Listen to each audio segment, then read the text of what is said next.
You're listening to the Two Tongues Podcast. And now your hosts, Kyle and Chris. Buongiorno. Yes, indeed. Welcome back. Back on the road again. One and all to another episode of the Two Tongues Podcast. Where today, Kyle's joining me for our first together episode of season 6. So we've done this thing for 5 years. Crazy. We've been talking to 6 people online for 5 years. But mostly to each other more than that. So what's up, man? What's new with you? You know, same shit, different day. Working. Yep. That's mostly it, working. That promotion start yet? Yeah, I'm doing it. Oh, shit. Yeah. We got to celebrate. All right. So the kegerator that I had up there, something happened to it. It got all, I don't know what happened. So I just bought like a whole new set of innards for it. You know, like innards. What do you call it? So like you would buy the innards of that word's gonna crack me up every time. You would buy the innards of like your toilet on the inside if you needed to replace. If something wasn't working, you just swap out the insides. The innards. So I did that, and it shows up, and it's not quite the same. Not the right innards. So I had to like just pretend like I just hoped and prayed that I could figure out how to make it work. And I did. And I can't tell you how proud I was of myself for improvising and making it happen. I had to go to the hardware store, you know. Hell yeah, dude. Man, you shit. Figured it out. You're like one of the founding fathers. I'm like MacGyver meets one of the founding fathers. Yeah, dude. Anyway, that's why I've got this delicious Hefeweizen. You see how cloudy it is? It's so delicious. Yeah, I noticed you poured it really fast. It didn't take an hour to fill up. That's because I have new innards, man. New innards, dude. New innards will do it for you. I could have got you one, but I don't want to be a bad influence. Yeah. Trying to be like a monk, you know? Yeah, I do. Trying to be monk-like. Although I think monks might have drank some wine, you know?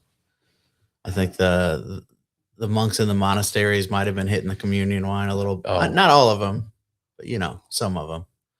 I think they made communion beer in the Middle Ages in Anglo-Saxon England. Maybe, but I think that they always made wine.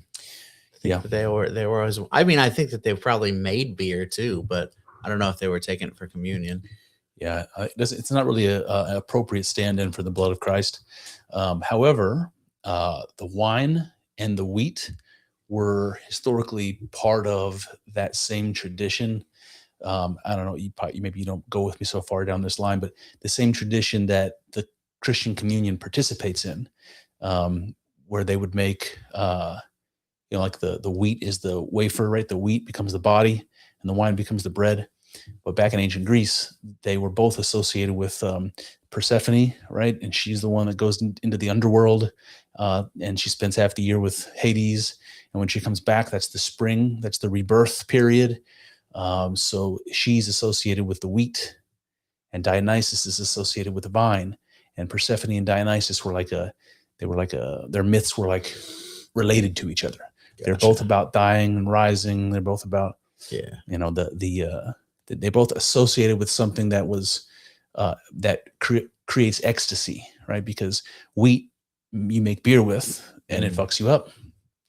Grapes you make wine with, and what does it do, Kyle? Fucks you up. Fucks you up. It does fuck you up.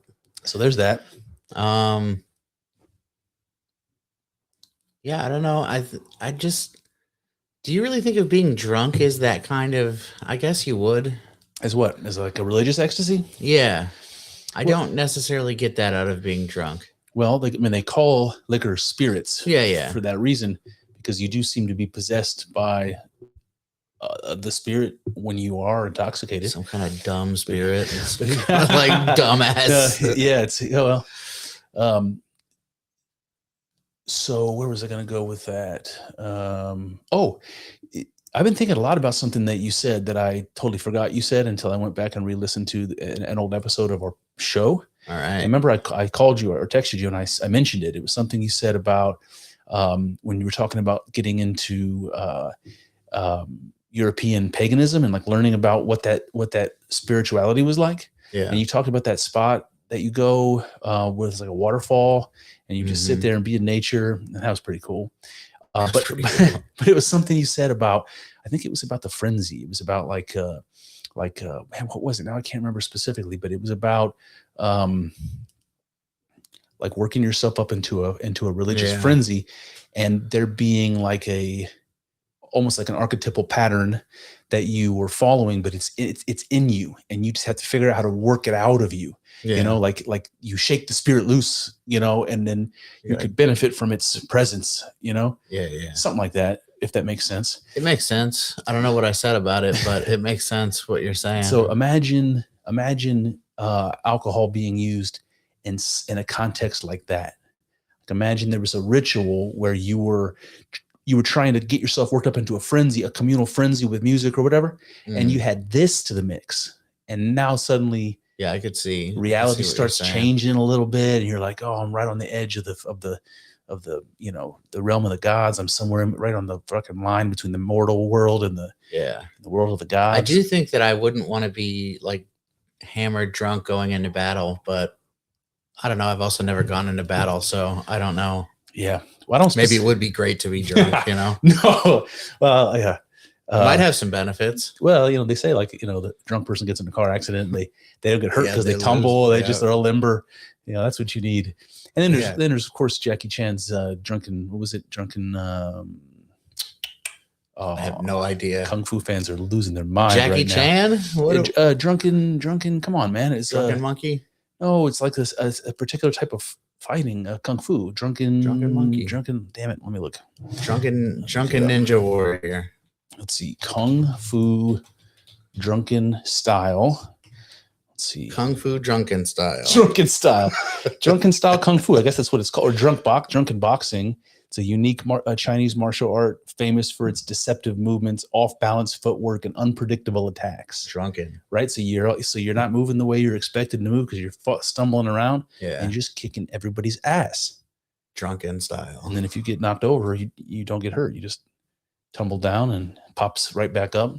Take a shot like, you know, of whiskey. Yep. And then right back to Chuck Norris mode. Forget about it. Put it out of your mind. All right. On to the next one.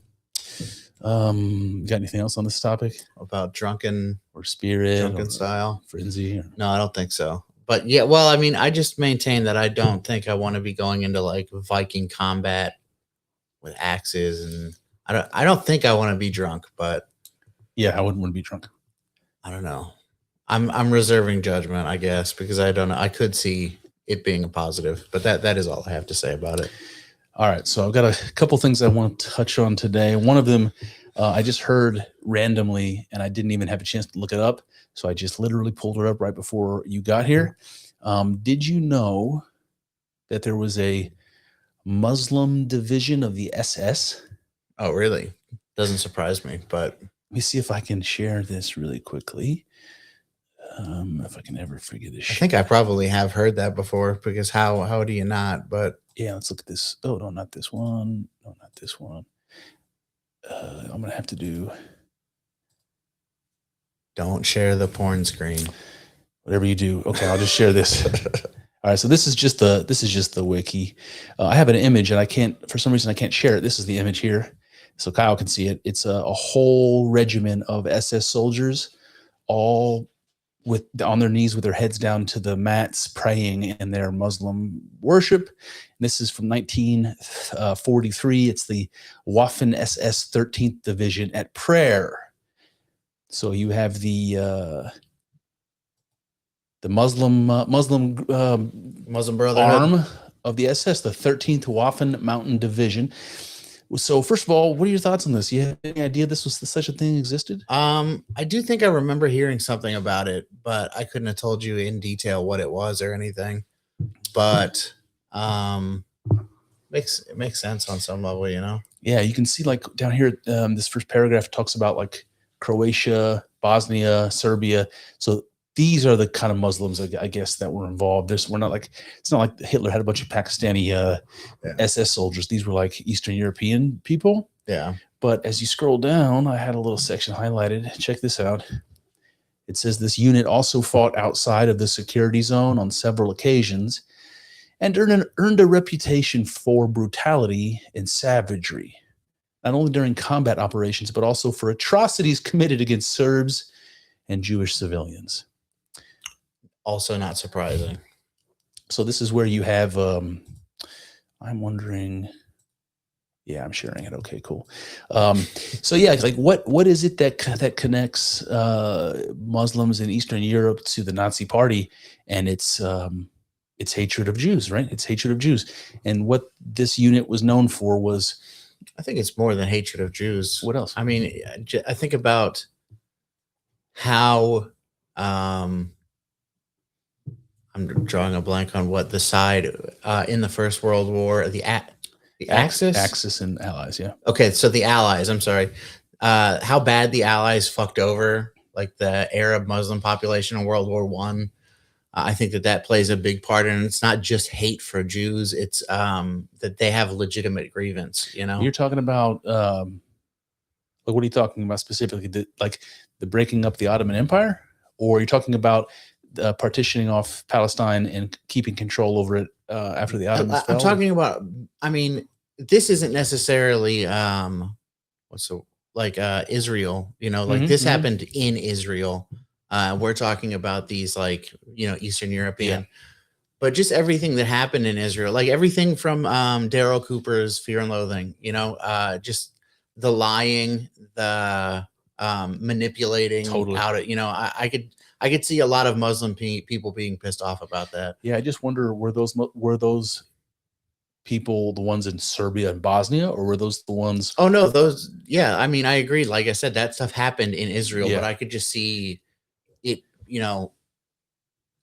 people do they identify with them a little bit because they're Muslim. Yeah. Just like when you hear about the Christians being massacred in Nigeria. Yeah. And you're like, yeah, it doesn't sit well with me, man. I also really don't know too much of what happened in World War One with that area either. There may be they may have their own reasons that have nothing to do with Israel. Yeah. But me either, man. All right, stop sharing. Okay, so that was topic number one. It was just I had no idea that there was a Muslim unit of the SS. This is not like the SS is the they were like the private police for they were like the upper echelon. Yeah. So that's high standards. It's not just like a military unit. It's like an SS like unit. The elite unit. Yeah. So anyway, I just sort of thought, well, Muslims hate Jews and the Nazis also hated Jews, and so they decided they work together. Yeah, like, you know what, we're going to turn into a tag. We're going to promote you guys to this SS unit. So anyway, weird. I didn't know that. So that was odd. I wonder if they lowered the standards for them. Good question. I mean, they did obviously because there were racial guidelines and stuff. True. I think for the SS. Yeah, I'm not mistaken. But what? I was just wondering, what the racial makeup is of those people. That's a good point. Is it a religious? I keep forgetting that they aren't necessarily Middle Eastern Muslim. Are they like Slavs? Are they? That's probably that's like an American stance of ignorance. I hear Eastern Europe, Bosnia, Serbia, but in my mind, I don't have any fucking idea where that is. And I'm like, are they Slavs? But I literally don't know. That's my best guess, and I can just see that being an insulting thing for some European to hear. It's this I'm fucking guy. 99% sure you're right. Oh, okay. So, yeah. Okay. You don't know, you couldn't point to the area where that is on a map. In general, yeah. Okay. Sure, I was gonna say. Yeah. Well, this actually leads into the next thing that I wanted to talk about. I just mentioned something about being an ignorant American and not having a good understanding of European geography. Yeah. This goes to a stereotype that I noticed that I guess I kind of knew about, but the more I think about it, the more irritating it gets to me. And it's the way that European people specifically seem to think of American people. So one of the things I just admitted to is having an ignorance of European geography. And I think Europeans generally expect that from Americans. You guys don't, you're not well educated. You don't know our geography or whatever. But I noticed this when we had those couple conversations with Daniel Torden most recently, when he was saying things like, I don't remember. I wish I could remember exactly what he said, but things to the tune of Americans are arrogant, Yeah. Or America is arrogant. Yeah. And it's like the feeling that I got was like Europeans feel like we're bullies, and that we have like an unearned status in the world. Like we're actually just fat, dumb, racist people, but somehow we are the world's superpower. And we just fell into it. There's like a certain amount of like, I don't know if it's jealousy, but it's sort of rings of a certain type of jealousy. I am not aware of like a public image of Americans as that stereotype. Like, where do we come across presenting ourselves this way? I mean, you can say things about Trump being uncouth Sure. in all kinds of ways, but does he come across as dumb? Does he come across as full of himself? I guess he does a little bit, but does that, how does that extend somehow to our whole nation, that we're a bunch of like puffed up, dumb people that peacock around thinking we're better than we are, and the Europeans can see right through it, man. They're like, you guys are a bunch of schlemiels. Yeah, I mean, you don't see any way in which America might fit that. Like Americans abroad. I'm just thinking about the way people abroad, like what their window is to America. And I guess it's like television. So they probably learn everything that they think they know about us from television. Yeah. But, like when I watch American TV, I see people of all different kinds. Some are heroes, some are villains, some are smart, some are dumb, some are clever, some are not. Some are the butt of the joke. But in every culture, you've got people like this. Yeah. It doesn't seem to me like if you watch TV, you would get the impression that Americans are a bunch of goddamn peacocks that think they run the world. And I don't know, maybe I'm like making this too personal when like I don't know any American like this, but somehow America has this whole stamp on us. I don't know, man. I do know Americans like that, like people who are, but I don't think there's necessarily anything wrong with that. But I mean, I definitely, like, you can think of like a tourist over, pick a spot, the Eiffel Tower. Yeah. Being a loud American tourist, like that's a thing that people say, is that we're loud. Yeah, we get criticized for smiling at people in public by engaging in small talk. Like that's considered rude in Europe. Who the fuck is wrong? Who's in the wrong here, guys? Yeah, I mean, I don't know. I see Americans as this a little bit. Like I'm kind of sympathetic to seeing Americans that way. Not all of them, obviously, but some of them. But I just don't. I think not only. I'm like on both sides, because like I said, I do see Americans like that, but I also think that we are better than them. So I think our culture is better than theirs. I mean, I think that they have like some older, like some really amazing things. Sure. But just in terms of not being a cunt all the time, I think. Do you think that Americans do something to rub this in Europe's face? Our culture's better than yours. Like, what are we doing that's like rubbing it in their faces? We're winning, like gold medals in the Olympics. And just like, I would say that America's effect on culture is bigger than any other country in the world. Mm-hmm. I think Britain might be like close behind, but yeah, I think the fact that we are the leader, it makes it, everyone's kind of sniping at the leader, Is it everyone's so? Is taking it a shot at the king? So is it jealousy then? Is it resentment? Largely, yeah. Yeah. And some truth, like they have legitimate grievances that they could point to. But I think like the geography thing, they say that we don't know European geography. First of all, I'm pretty good with European geography, so you can go fuck off. But a lot of them, they don't know American geography. Totally. They know the same things. Like most people, they might know that London is in England. They maybe they know where like France is, Italy, because it's shaped like a boot, that kind of stuff. But that's how they are. They know where California is. They know where New York is. They might know where Chicago is because it's a big city. And they might know things like the Grand Canyon because America is like got some crazy shit, But I don't. They're the same way. They're the exact same way as us. I fucking hate European people. This is a well-known thing on the podcast that I hate that European attitude of superiority over Americans. It really irritates me. Yeah. Not because I think I do think that, like I said, I do think we're better, but also I just don't think European stuff is all that great.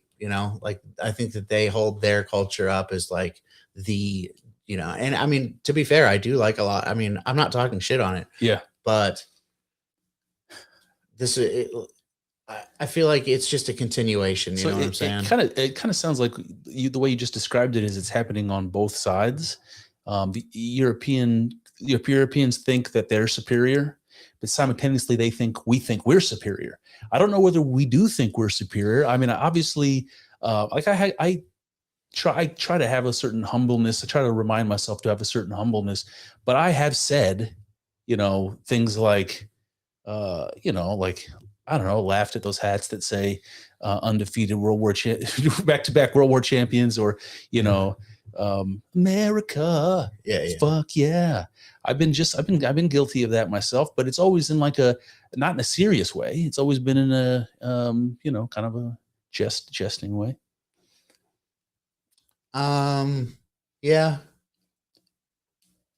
If it's in I don't think there's anything wrong with it if it's in a joking way. I mean, no.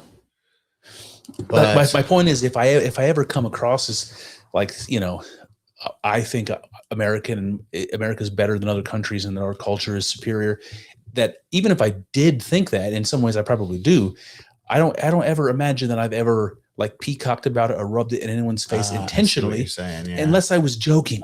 Yeah. Yeah. I see what you're saying. I do think that America is better. And I mean that simply because like, I don't want to go live in Germany and become German. I'm happy being American. I'm not going to change the fact that I'm American. Totally. Not that I believe I could technically go become, like Russian, but yeah, I did like through my actions, I decide that America and our culture is better. By default. Yeah. I'm not going to go become French. Well, the reason stop showering. No, the reason I bring all this up is because I was watching a Piers Morgan interview with the Prime Minister of Greenland because of all this stuff about Trump wanting to acquire Greenland. Yeah. So Piers Morgan decides to have the Prime Minister of Greenland on the show. And I have to remind you that Greenland has like 60,000 people in the whole country. So the Prime Minister of this whole country is responsible for as many people as like in a small town. A mayor in a small American town would have more people under them. And so it's kind of strange, but the impression I got from this interview is so much of what I was just describing to you. It was like what's the word, man? The amount of vitriol and like, I want to just play it. I want to play it and talk about it. It really rubbed me the wrong way. Piers was talking about how brave and stuff it was, and I'm just like scoffing and rolling my eyes. Yeah. And it just kind of compounds on the way some of the things that Daniel said when we talked the last couple of times, where I was just like, like where do they get this fucking opinion of us? So anyway, let's look at this. If I can ever figure out this, I don't trust any button that I press. Where is it? Here it is.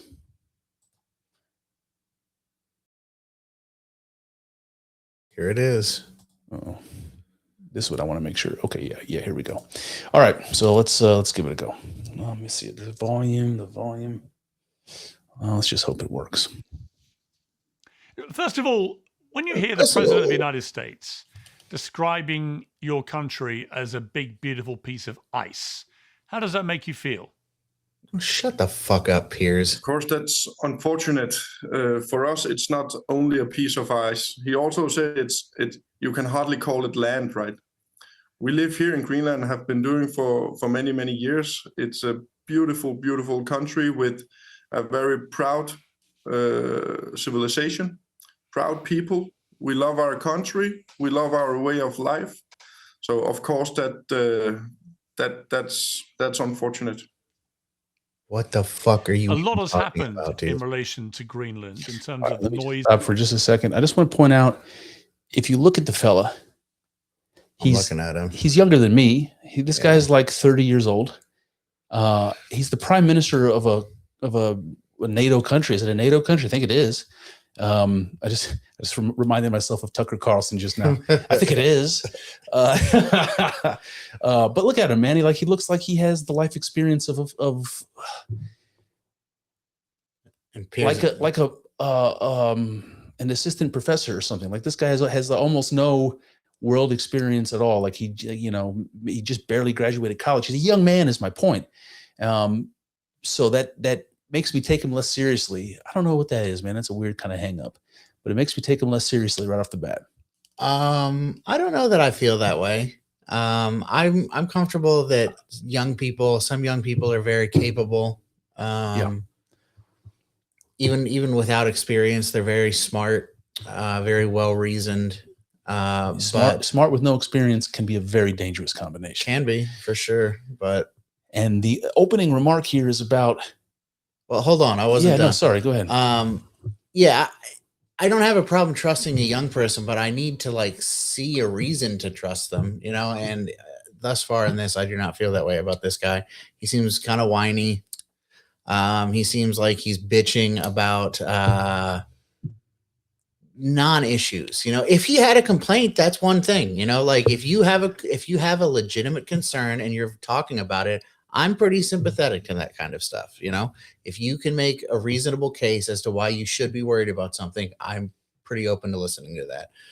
But Trump didn't really say anything about their what's the word? Their culture. Like he wasn't anything specific. He was talking shit like he always does. I just think get the fuck over it, you whiny pussy. And I hate Piers Morgan too. I don't know.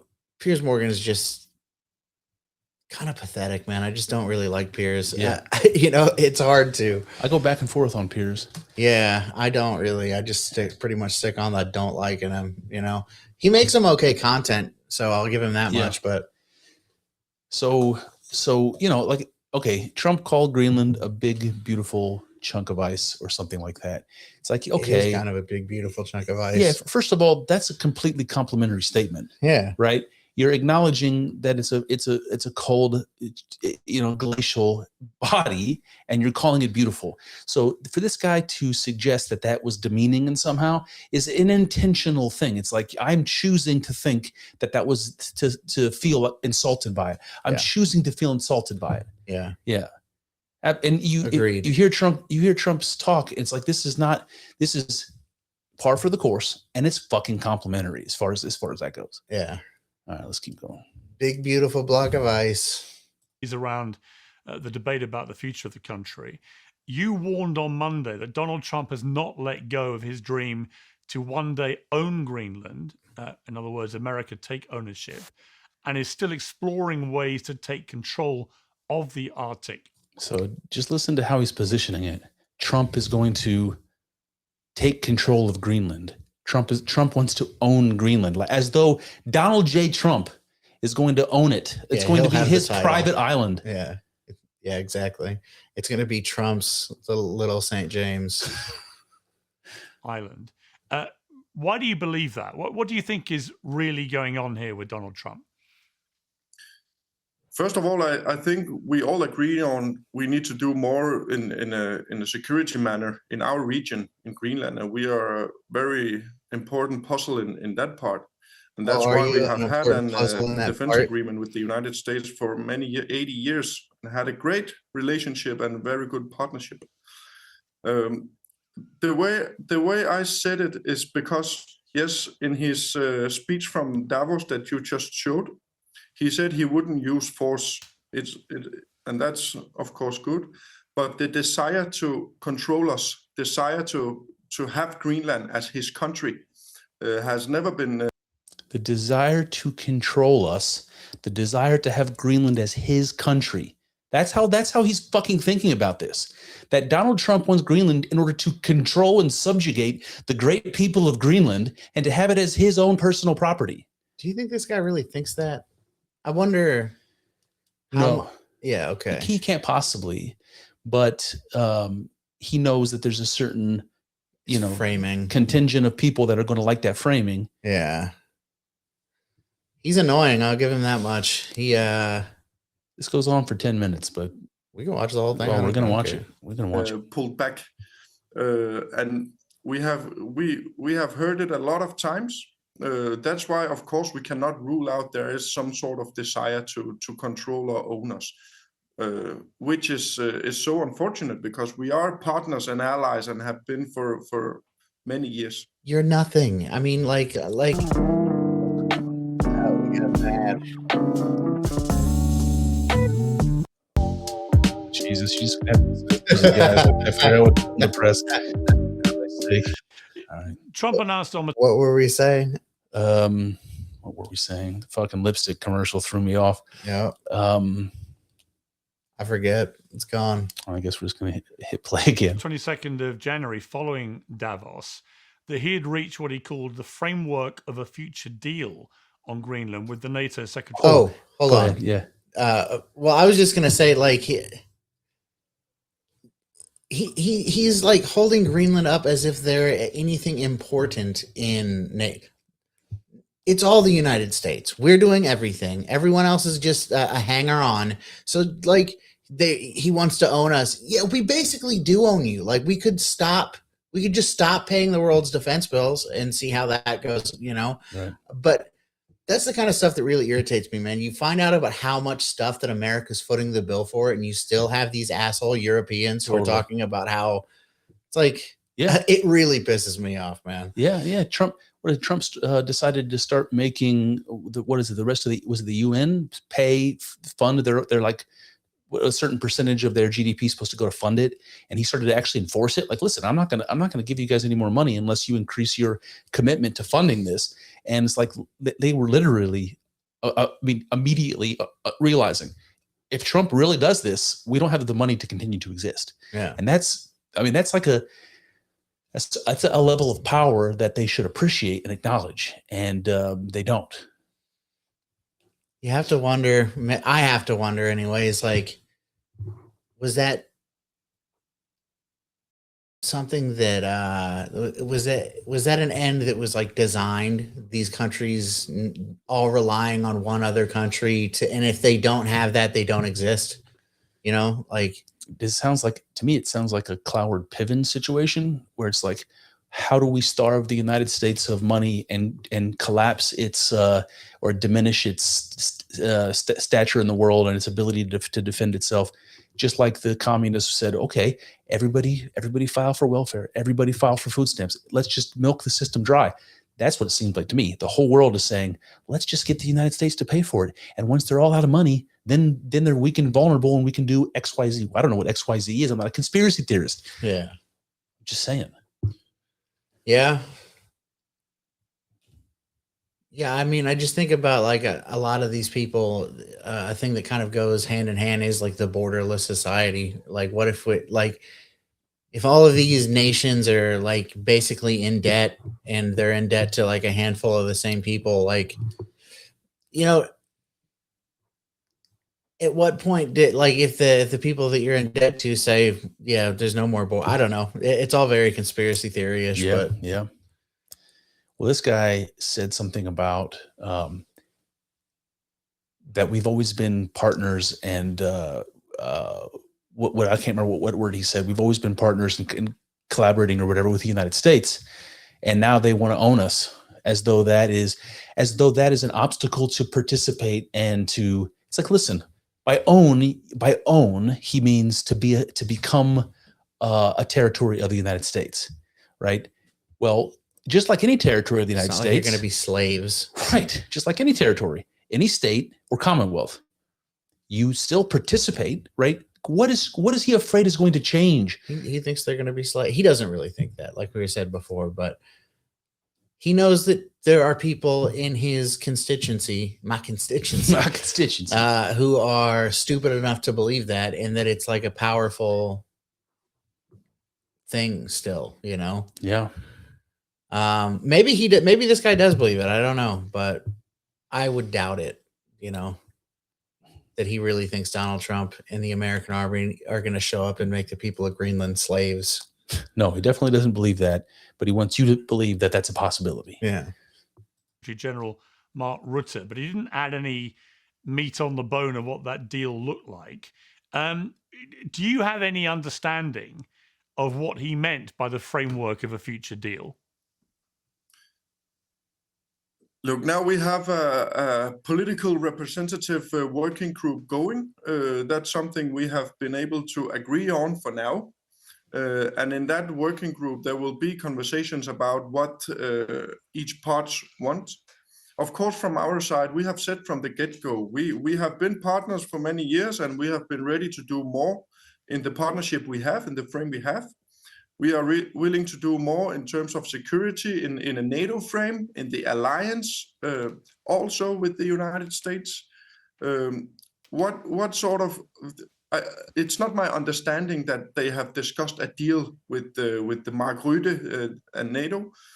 My understanding is that we do agree on we need to do more in a NATO frame in terms of security. I hate this guy. And now the high-level working group we agreed on to establish, they will talk about something that could be a deal in some way. But we have also emphasized and said that we have some really important red lines from our side. So we have to find some way to have a dialogue, political dialogue, in a respectful manner, in respect for the alliance and the partnership we have had for 80 years. The New York Times had a report citing anonymous officials saying that one idea entailed Denmark ceding sovereignty over small areas of Greenland, where the United States would then build military bases. Have you heard or did you read that report? Do you have a response to that report? Yeah, I can say we already have one military basis right in Greenland, and it's under a frame of a defense agreement we have and have had with the United States since 1951. We have never said that nobody can do more in that frame in terms of our defense agreement.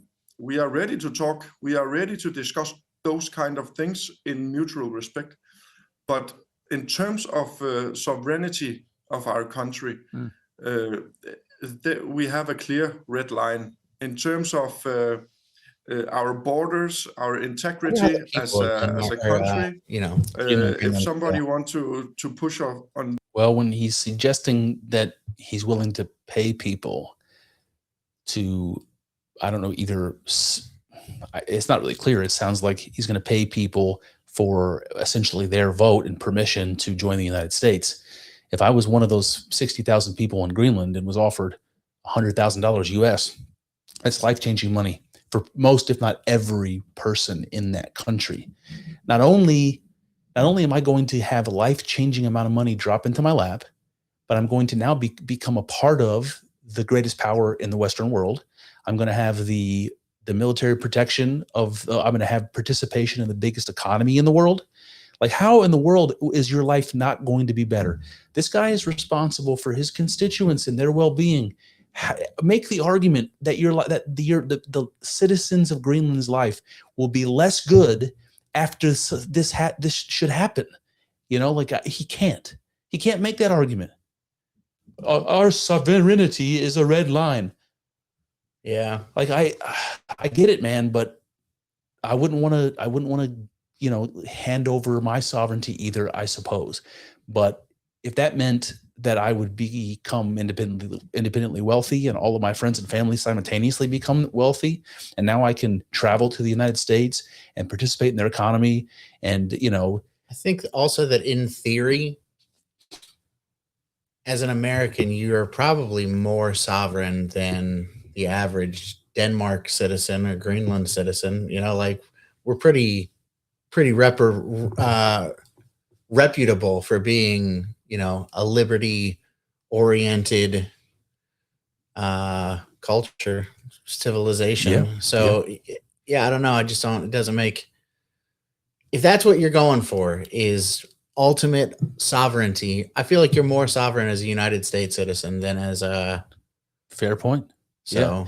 You're not anybody's vassal. Bitch. You're not anybody's, what do they call them?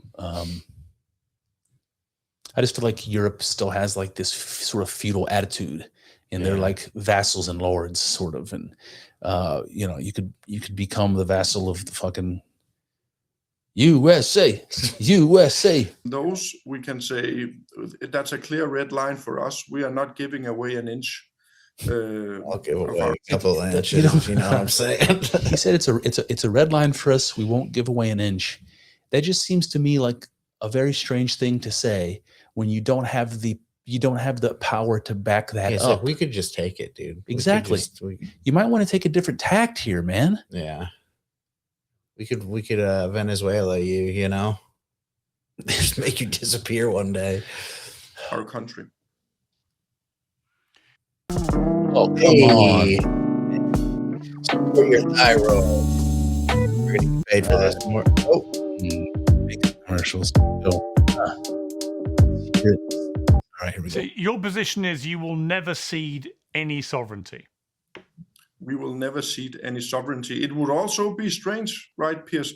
We live in a world built on principles of democracy, international law, which have been respected, and a big, very important alliance for the world after the Second World War that somewhat, for the most years, has kept the world pretty safe. And when we start to push on those things, it's not only about Greenland anymore. It's about the world order. If we stop respecting international law, the integrity of the borders, the law of the sea, what would be the next, right? So I think we need to, first of all, the frame, the Western. So his argument is, if this happens, the whole house of cards is going to come crumbling. The world is going to come crumbling down. Yeah. World are now, with respect for the democracy, respect for international law, we need to keep that safe. And in that frame, we can talk partnership all we want, but we will not give away an inch of our country. And that's also rooted in the most important thing we have in this world: international law and territorial integrity. So I don't know. There might be a little more to listen to here, but. So, you know, like, I guess I started talking about there's this certain, I don't know, level of ignorance that Americans have about European culture, and maybe some of the criticism we get about being dumb is warranted, you know, for like lack of interest, not lack of capacity or something. But this guy here, this European who's suggesting that, you know, Donald Trump is, you know, a villain, is expressing an astonishing ignorance about American culture right now. Because what he's saying is, if Greenland becomes a part of the U.S., then they lose their sovereignty. And what that reflects is a complete ignorance of what the political system of the United States is. If the Greenland became a part of the United States, that would mean that Greenland would become a state. Yep. States are sovereign in the United States. We are a union of sovereign states. That's why we can make our own laws. It could become something other than a state, though. It could become like Puerto Rico. Oh, you mean it could become a commonwealth where they get all the benefits of citizenship and none of the responsibilities? They don't get to vote. Well, they can still vote for their own leadership. Yeah. Right? There's like a governor or some equivalent of Puerto Rico. They could have all of that. You know, they could maintain this fucking guy as prime minister. He can be the governor of Greenland, and they can make all their own rules, all their own laws by state. The only thing they have to do is, trade freely with the rest of the states and obey the, you know, like support the government, the military in war. And, you know, there's like a handful of responsibilities that you would have at that point, which I fail to see how it was any different than it is right now under the relationship we have with the UN and their proximity to the United States and Canada. It is a reflection of ignorance on his part that he doesn't realize to become a state or a commonwealth is somehow going to remove the sovereignty of his citizens and the ability to govern themselves, because it absolutely doesn't. That is a complete admission of ignorance of the American system of government. Am I wrong? The same thing that they point their fingers and laugh at us for. Yeah. And he's making it on the biggest platform. If he means it, if he's like sincere about this, then yeah. But I think that this is just kind of propaganda. This is like Donald Trump bad, America evil. They like slavery. They're going to make us slaves. We're going to be slaves to the United States and Donald Trump. They're going to make us fat and racist. Yeah. Hopefully. Fingers crossed, man. let's make Greenland fat and racist. There might be a little more here. Let's see. I thought it was outrageous when President Trump was suggesting or hinting that he may take Greenland by military force, and pretty much everyone agreed that was outrageous. Wow. To the extent he has stopped using that language now, and clearly that is not something that the Americans are planning to do. I think it would be a disastrous move. What do you know, Piers? But let me posit to you another scenario. You, I know, are somebody who does not want to have independence for Greenlanders. I think I'm right in saying that when you ran to be prime minister, you want to keep things as they are. But a majority of Greenlanders across all the recent polls indicate a support between 67 and 84% for independence from Denmark. Could there be a scenario, if there is a referendum and Greenlanders vote for independence, much like people in the UK voted to leave the European Union, for example, that if Donald Trump is president when that happens, and he comes to the newly independent Greenlanders, who are no longer part of Denmark, if they vote that way, that he makes them an offer they can't refuse. Say he says to each Greenlander, there are 60,000 of them, there's $100,000 each, and we're going to give you new security guarantees and so on and so on. Some people have argued to me that is not an unthinkable scenario, and that actually the people of Greenland, the Greenlanders themselves, might not necessarily be against that. Today. All right. Well, I guess the that's end. He didn't want his reply to that. Chris is like, "Fuck you." Yeah. So yeah, it just kind of rubbed me the wrong way, man. It was like, I don't know, man. Like, I don't know if you chalk it up to just this kind of overwhelming anti-Trump sentiment in the world. If it were suggested by Obama, would this sort of reaction be happening? Like, clearly not. But I don't know. Man. It just rubbed me the wrong way, and I wanted to see what you had to say about it. Fuck that guy. That's what I have to say about it. He's like maybe my least favorite world leader right now. Just no aura at all for that guy. No riz to speak of. Zero. So yeah, not a fan of him in general, but also he just comes off like a whiny, manipulative. You notice how one-sided the whole conversation was. Neither Piers nor he suggested what the benefits or the good side of this possibility might be. Then neither of them spoke at all about it. Well, I guess Piers at the very end said, get $100,000 in renewed security guarantees. Yeah, I don't really like the idea of them getting $100,000, to be honest with you. I don't know what that cost is, like what it compares to like the Louisiana Purchase or something like that. But like, I think we would all agree in hindsight, the Louisiana Purchase was money well spent, and maybe the same would be true in Greenland, Yeah, but when the poles shift, the equator is up by.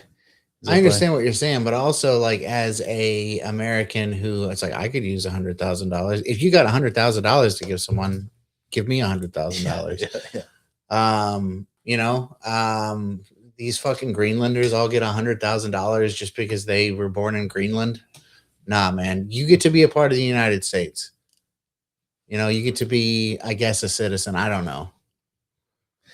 Something about this idea of Greenland and Alberta becoming a part of the United States is something about it. It's just like really romantic to me, man. And like, I know I'm not alone in this, but it's like, it just reminds me of like, history class when I was in middle school, and I'm learning about westward expansion and manifest destiny and stuff like that.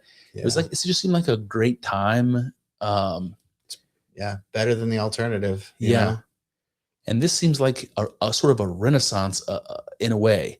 And like, the rest of Canada has been rubbing Alberta the wrong way for a long time, and they have every right to have to feel their grievance against, the rest of Canada for, forcing all these liberal rules on them when Alberta is like, salt of the earth, hardworking, conservative motherfuckers living out in, no man's land, basically. Yeah. And I hope that doesn't come across as condescending or like, I'm not saying anything bad about Albertans. Like Jordan Peterson is Albertan, right? I love that dude. But just the idea of like the territory expanding, the flag changing, adding a couple new stars to that bitch. Something about it just seems romantic to me, man. I don't know. What do you say? Yeah, I mean, like I said, I think it's logically better than the alternative of losing territory. Obviously, that's not good. But yeah, I don't know that I necessarily see it with the same romance as you do. I think that the time, the period we live in has something to do with that. I don't really think of anything as all that romantic anymore. Back then people were getting on horses, people were like Covered wagons. Yeah, exactly. There was, I said that, who did I say didn't have any aura? Oh, the prime minister or whatever of Greenland had no aura. It was all aura back then. Everything was aura. And not, things just don't have any aura now. I don't, the romance isn't there for me. It's all like cold politics. Yeah. You know, I don't know, man. It seems romantic. It seems it makes me think that there might be, like, let's just say hypothetically, the United States ends up with Greenland and Alberta. It's like only a matter of time at that point before large chunks of the rest of Canada become a part of the United States. I feel like it would be the beginning of the end, and we would separate half the country from the other half. Yeah. I don't know, man. Then you'd have like, people traveling there. You'd have development there. American money and interests. I mean, it would change things, and people will resist change, and so there would be some growing pains. But it just seems like a lot of opportunity and potential that might come from it, and that seems exciting. And so that's maybe where the romance comes from. Yeah, I see what you're saying. It would be cool. I have some, what's the word I'm looking for? Hesitation about places like Canada becoming part of the United States because they're so fucking liberal, and like, especially if they get to vote, that's not good. Yeah. I'm not sure how true that is in Alberta, but yeah, in Canada in general. I think that you'd be surprised. I think what you would consider conservative for Canada is like not that conservative here. Right. Like, I'm sure there are some real conservative people in Alberta, but I'm willing to bet that they're outweighed by people who would call themselves conservative but are actually kind of liberal. Yeah. There's a lot of that. So there is a lot of that. Yeah. It's actually surprising to me to see how many people voted for Trump this last time that have already changed their course 180 degrees, that are like regretful that they voted for him and won't do it, and claim that they won't do it again. Yeah. It's surprising to me to see like how people are so easily swayed one way or the other. It's like there was a reason why you thought as a liberal in one way or another that you would never vote for Trump, and you made the decision. This is actually the best decision for me is to vote for Trump, because a lot of people voted for Trump that didn't vote for him last time. I don't know, man. There's something disheartening about that there's so many people that are abandoning ship on the Trump train. It's like you can't count on these people. I think that's a problem amongst conservatives in general. The liberals seem to stick together better than the conservatives, which we've talked about. I don't know what the problem is that we don't have. And I realize that Trump there's been some failures, some things that we were expecting to be delivered that haven't been delivered, and people are losing heart. But it just seems like we don't stick together, man. Like we got to give Trump some time to do this. Like I don't know, man. I want to be optimistic, so I try not to I try not to poo-poo it too much. I try to just stay hopeful. Yeah. So I tell myself things like, we just need more time, Yeah. I don't know, man. I try not to be too negative on Trump. But if I was to say something like, I don't know, I mean, we can't vote for Trump anyways, because supposedly he won't be able to run 2 terms, blah, blah, blah. But given the opportunity to be able to vote for him again, I'm not sure that I would. Yeah. Because it's just been a lot of disappointment. And we say he needs more time, but he's had a lot of time. I mean, he's gotten other things done, but just nothing. I don't know, man. Things don't seem like dramatically better. A lot of the stuff that he said he was going to do is not getting done, especially in terms of like justice, Totally. That's the biggest one. Yeah. Yeah. Even all this stuff with Epstein right now. I'll be honest with you, man. I haven't really like sought information about it. I'm kind of there with you. But but even in spite of the fact that I haven't been seeking it out, it hasn't been like on the news. It hasn't been like highlighted in any significant way to me. What kind of things have been coming out of like in the mainstream? I'm sure there are places all over online where it is, but in the mainstream, I have really heard not a peep at all about it. Meanwhile, in places like the UK, there seems to be some actual justice happening, or at least the illusion of it. Yeah. With Prince Andrew and some of this stuff. I don't see that happening here. Like, what do you know that I don't know? I don't think I know anything that you don't know. I think we're on the same page. I've been like not paying attention to it that much. But I don't know, because I hear a lot of people say that there's like nothing in there, like there's nothing actionable. There's nothing that we could prosecute based on in there. And I haven't taken the time to like read it over myself. So I don't know, and a lot of times you'll hear someone will say that there's really nothing actionable in there. Like there's a bunch of weird stuff, but there's nothing that we can really prosecute on. And the people who disagree will like scoff at it and act like it's stupid. And then you say, okay, well, what do we do? And they're like, wow, it's like they have no fucking idea.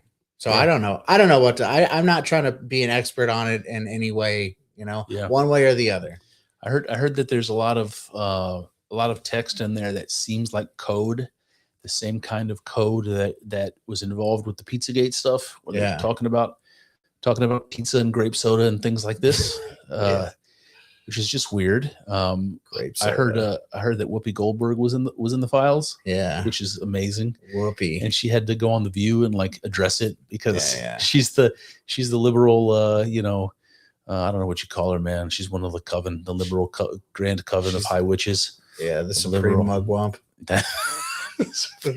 Yeah, and she had to go on The View and say, like, listen, I just took a private jet or something. I just got to ride with this pedophile. But that's the thing. It's like they release those files and there's all this information that allows people and these journalists to say Trump was mentioned over 1,000 times in the Epstein files.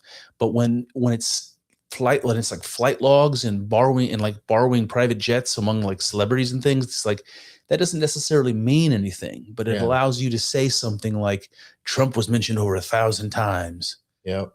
Yep, for sure. Honestly, I really don't care. Maybe I should. Maybe this is a bad way to be, but honestly, I really don't even fucking care about it anymore. Like, I don't know what to think about it, so I just don't fucking care. Yeah.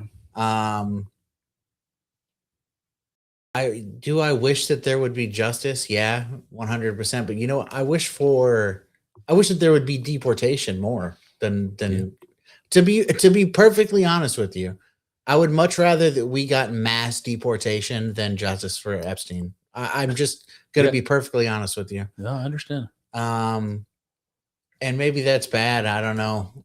And people will say it's bad, but the truth is that enacting like meaningful mass deportation may very well be more instrumental to the future success of the entire country and its citizens than punishing, a handful of vile human beings will benefit the future of humanity. There's an argument to be made there. Yeah, 100%. But liberals will say you're a terrible human being. Yeah, well, maybe I am. I don't know.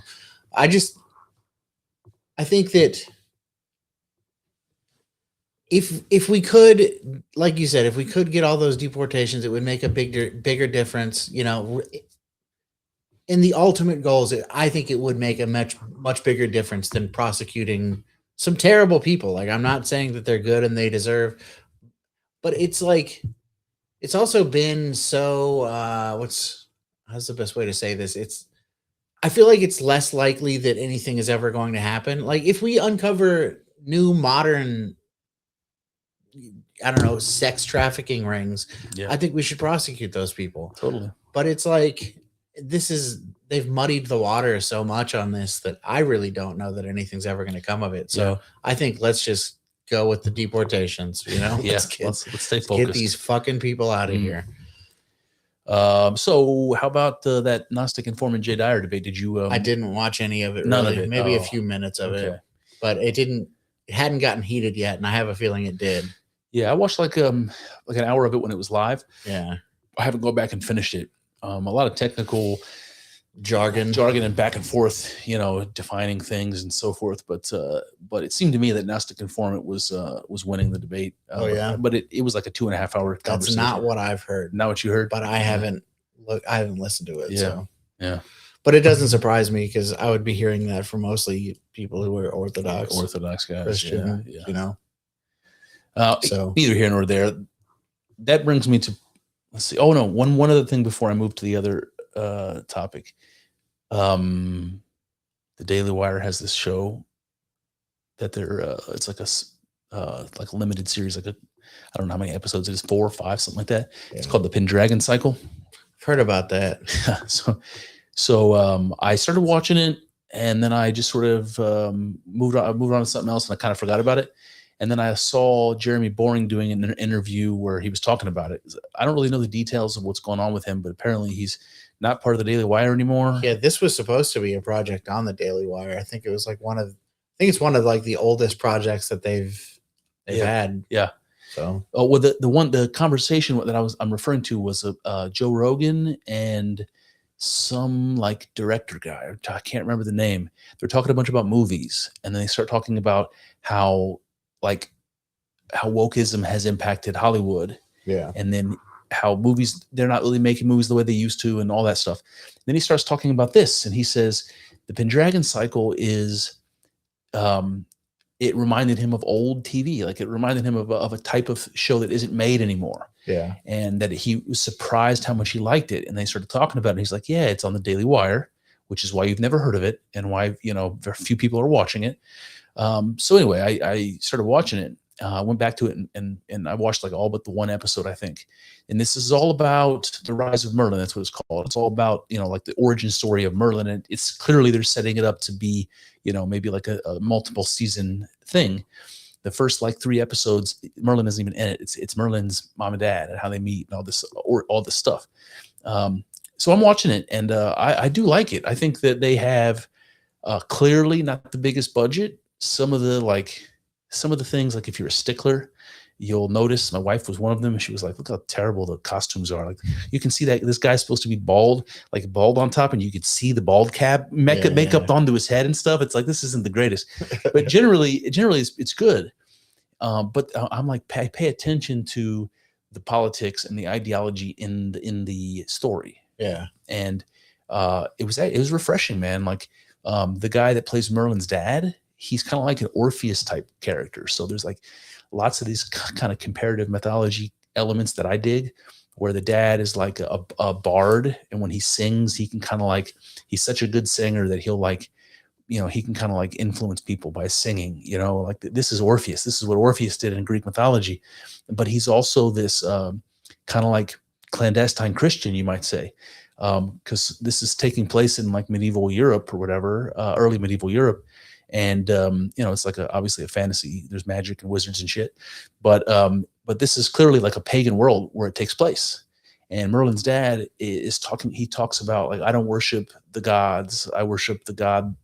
I worship the one God that's over all of the other gods, or something like. All these little innuendos that he, you know, there's these Christian undertones to it, but they did a really good job of making it like Merlin's dad is sort of like this religious revolutionary. He's like this, you know, he's I don't know how you put, maybe some kind of a prophet even, you know, and his son is the great wizard. It's fucking, anyway, point is, I'm enjoying it. Nice. The Rise of Merlin. I like the subject matter, so that's cool. The actress that plays the mother, Merlin's mother, reminds me a little bit of Lagertha from. She's maybe Vikings. Like a combination of Lagertha, is that her name? Lagertha, and the queen, the blonde queen from Game of Thrones. What's her name? Cersei. Yeah. Imagine that those ladies had lesbian baby love child. That would be this actress that plays Merlin's mom. Yeah. Yeah. That would also be a miracle.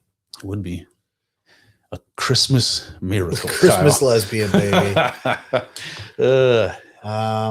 Yeah, no, I'd heard of the Pendragon cycle. I didn't know that it got made though. Yep. I did not know that it had come to fruition. I canceled my Daily Wire subscription because I have so many of them, and I was just like, I don't really ever watch it, so I canceled it. And now I'm trying to watch that before like my subscription expires, because like I paid for like a year. You know what I mean? Yeah, that sucks. Too many damn services. Is it only one season so far? Yeah. Yeah. There's also that show that Matt Walsh is doing. I can't remember what it's called, like Real History or something. Yeah. I started watching the first one Did about you? slavery. I didn't finish it though. There's one on there now about the Native Americans. I'm curious to watch that. Yeah. Yeah. Due to my new position at work, I'm not able to listen to very much stuff right now. Oh, you got to be headphoneless. Yeah. Yeah. I've had the occasion to put them in like once or twice over the last few weeks. So it's a big change. Yeah. It makes the day go by. It's longer. The days go by very fast because of what I'm doing, but I'm sure that'll stop eventually. Once you get efficient at it. Yeah. All right. That brings me to topic 2 of the day, which is some weeks ago, I kind of put together some notes on McCarthyism. Yeah. Because the truth is, I read about it in like history, like American history, but I didn't really know much about the McCarthy era, the period, what the arguments were, what was going on in politics and in Hollywood that caused all this stuff. What do you remember learning about McCarthyism when you were a kid? Just that he was a big mean man. Yeah. That he did something really terrible. You know, he was he was like violating the principles of being American on some level, you know? Yeah. I remember thinking about it like the Salem witch trials, like there was some analogy to be made between the Salem witch trials and the McCarthy hearings. Yeah. I think that's true for sure. And if you guys don't know the references here, who doesn't know the Salem witch trial? These young women, and when would this have been? Like the 1600s or something? I don't remember when it was. Yeah, somewhere in 1617. These young girls pretended that they were possessed and said that people in the community were involved in witchcraft and were responsible for it, and they were fucking having these people killed, and it went on for far, far too long. And these bunch of innocent people who died because they were accused of something they didn't do. And that's the analogy with McCarthy, the McCarthy scare. So I remember learning about the Cold War and the Red Scare and some of these buzzwords, and people were concerned about communism, and that's what got us involved in, Vietnam and stuff like that. We were concerned about the spread of communism. That's why we stopped. That's why we can't be friends with Cuba. Yeah. We don't want any of their delicious cigars, or big booty Latinas, or their communism, or any of their communism. Keep all that. And yeah, I mean, I agree with you. I think the gist of the message was that what Jospeh McCarthy did was wrong, and that he accused a bunch of innocent people, and it was sort of a panic. It was sort of like a civil panic that was going on. And I'm sure that was true to some degree. And when that's, like we all know from COVID, when something like that happens, people start thinking stuff is reasonable that is not reasonable, and come to regret it. And so this is the picture that gets painted.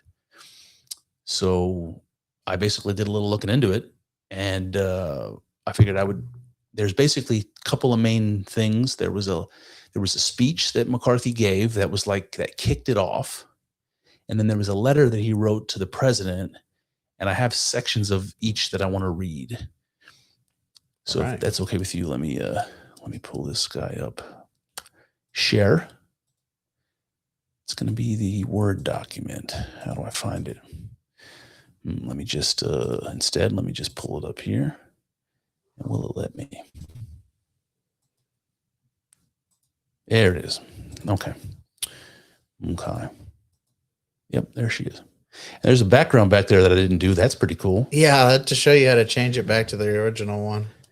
All right, without further ado, so this is just a little bit of an intro. You guys can follow along if it's big enough to follow along. But so this was Jospeh McCarthy. He was a Republican senator from Wisconsin. And in 1946, has during a campaign marked by much anti-communist red baiting, whatever that means. Partially in response to Republican Party victories, President Truman tried to demonstrate his own concern about the threat of communism by setting up a loyalty program. I didn't know that. For federal employees, he also asked the Justice Department to compile an official list of subversive organizations. And as the midterm election got underway, former State Department official Alger Hiss, suspected of espionage, was convicted of perjury.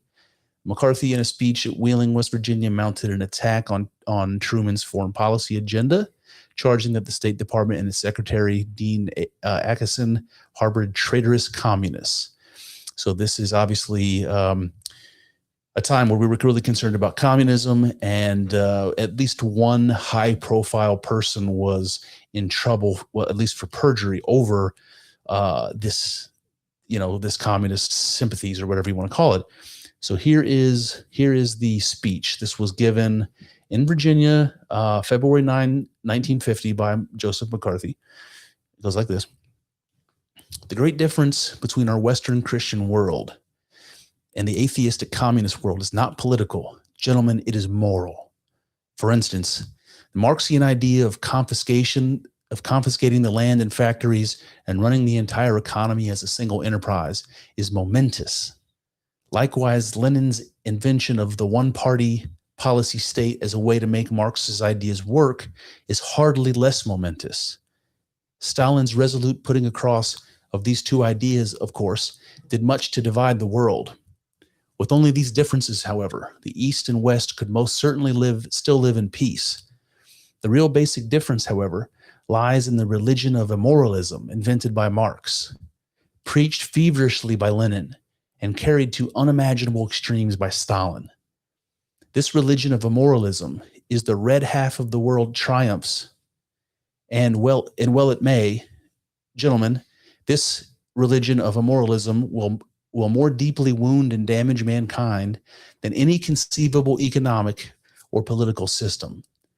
Karl Marx dismisses God as a hoax, and Lenin and Stalin have added in clear-cut, unmistakable language their resolve that no nation, no people who believe in a God can exist side by side with their communistic state. Karl Marx, for example, expelled people from his Communist Party for mentioning such things as love, justice, humanity, or morality. He called this, quote, soulful ravings and, quote, sloppy sentimentality. Today we are engaged in a final all-out battle between communistic atheism and Christianity. The modern champions of communism have selected this as the time, and ladies and gentlemen, the chips are down. They're truly down. Lest there be any doubt that the time has been chosen, let us go directly to the leader of communism today, Joseph Stalin.